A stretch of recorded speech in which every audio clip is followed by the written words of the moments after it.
क्या आप जानते हैं फैक्ट्री में फोल्डिंग मोबाइल फोन कैसे बनता है? और क्या आपको पता है फैक्ट्री में एक फोन को बनाने में कितना वक्त लगता है? और कैसे फैक्ट्री में मोबाइल फोन की टेस्टिंग की जाती है? अगर आप भी जानना चाहते हैं तो चलिए हमारे साथ बने रहिएगा। हमारे साथ इस वीडियो में एंड तक। फैक्ट्री में सैमसंग के फोन्स को बनाने के लिए सबसे पहले इसकी आउटर बॉडी को तैयार किया जाता है, जिसमें एल्यूमिनियम की एक बड़ी सी शीट को कटिंग मशीन की मदद से कई छोटे छोटे टुकड़ों में कट कर लिया जाता है। इस सीट में जरूरत के हिसाब से पेंच के लिए कई जगहों पर होल भी किया जाता है और कट भी कर लिया जाता है। अगले स्टेप में इन स्टील शीट के एजेस को और शार्प कर लिया जाता है। अब इन्हें एक बार पानी से वॉश कर लिया जाता है, जिसके बाद यह बनकर तैयार हो जाते हैं। अब बॉडी के बाद बारी आती है OnePlus के स्क्रीन की, जिसके लिए ग्लास को मोबाइल के साइज के हिसाब से कट कर लिया जाता है। अब इन्हें एक स्टैंडर्ड शेप देकर उसे ऊपर से पॉलिश किया जाता है और अब बारी आती है इनके क्लोनिंग की, जिसके लिए इन्हें पानी से साफ किया जाता है। और अब साफ करने के बाद इस स्क्रीन पर कोटिंग की जाती और इसे फाइनल स्टेप में पहुंचा दिया जाता है, जिसके बाद यह पूरी तरह से बनकर तैयार हो जाते हैं। अब फोन को बनाने के अगले प्रोसेसर में सबसे पहले LCD टच स्क्रीन का विजुअल इंस्पेक्शन किया जाता है।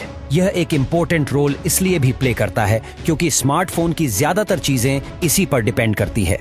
अब अगले स्टेप में इन स्क्रीन को कन्वेयर बेल्ट की मदद से आगे भेज दिया जाता है, जहां इनके चारों तरफ गम लगाकर उसे मोबाइल की बॉडी और टच पैनल को आपस में जोड़ दिया जाता है। अब बारी आती है PCB यानी कि प्रिंटेड सर्किट बोर्ड को इसमें फिट करने की, जिसके लिए PCB पर सारे के सारे इलेक्ट्रिकल पार्ट्स फिट कर दिए जाते हैं बहुत अच्छे तरीके से, और अब इनकी सोल्डरिंग कर दी जाती है। लेकिन इस प्रोसेसर में कोई पार्ट डैमेज ना हो जाए, इसके लिए ऊपर से पेपर टेप लगा दिया जाता है। अब सबसे इम्पोर्टेंट पार्ट में बारी आती है कैमरे की। उसके बिना तो हमारा मोबाइल अधूरा है, जिसके लिए कई लोग बड़े महंगे महंगे फोन खरीदते हैं, तभी तो सोशल मीडिया में वो अपने आप को चमका पाएंगे।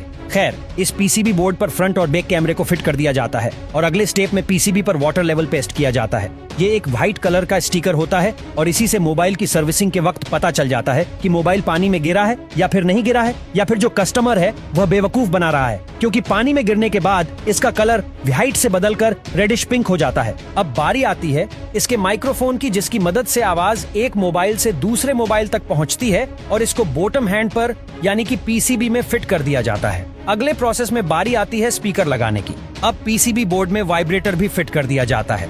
अगले स्टेप में LCD और टच पैनल से इस PCB को जोड़ दिया जाता है। अब मोबाइल बॉडी में साइड की तरह वॉल्यूम और पावर बटन को फिक्स किया जाता है। मिडिल पार्ट में वाईफाई और GSM को फिट करने के बाद मिडल हर्शिंग को सेमी असेंबल डिवाइस से कनेक्ट कर दिया जाता है, जिसके बाद बारी आती है मोबाइल टेस्टिंग की, जहां पर सबसे पहले रेडियो फ्रीक्वेंसी टेस्ट की जाती है, क्योंकि इसकी मदद से ही हम एक दूसरे से बात कर पाते हैं। अब जब एक बार रेडियो फ्रीक्वेंसी ओके हो जाती है, इसके LCD स्क्रीन को टेस्ट किया जाता है, जिसके बाद टेस्टिंग के अगले प्रोसेसर में बारी आती है मोबाइल के mic, speakers, sensor, front and back, camera और बाकी के पार्ट्स को चेक करने की।